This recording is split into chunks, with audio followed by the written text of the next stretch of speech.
Magandang araw sa inyo mga kaibigan. Itong ating almusalita sa araw na ito. Ang ebanghelyo natin ngayon ay Matthew 22:1-14. Sabi ng ebanghelyo, this story throws light on the kingdom of heaven. A king gave a wedding banquet for his son.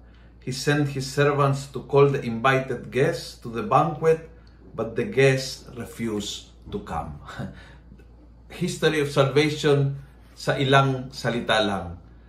Ang Diyos ay naghahanda ng party para sa ating, tayo ay kinukumbida, pinupuntahan pa, iniimbita, and sometimes we say no to God. Too busy. Marami kong gagawin. Asikasuhin ko ang aking negosyo. Marami akong problema. Dami kong iniisip. Kabibili ko lang ng ganito, kailangan ayusin ko ito. I just got married, kailangan iplano. Napakaganda po yung talinghaga. Talagang nilalarawan ng ating sagot sa Diyos.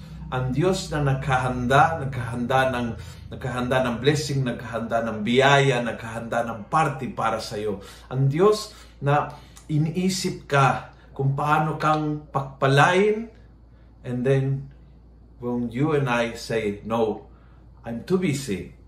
Hindi naman na ayoko sa iyo, wala akong oras ngayon.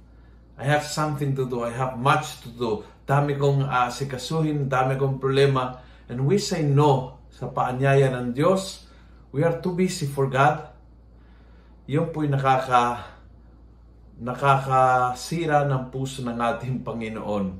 Ang Panginoon na patuloy nagpapadala ng mga messengers and trying to say, come on, nakahanda ng lahat. The blessings are there waiting for you. And every time that we say, no, I'm too busy, we miss the chance to be super blessed, to be super happy, to be super spoiled by the blessings of God. Next time na kumakatok ang Panginoon sa puso mo, huwag mong tanggihan. He prepared a big party for you.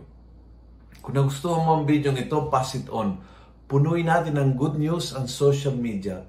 Gawin natin viral araw-araw ang salita ng Diyos. God bless.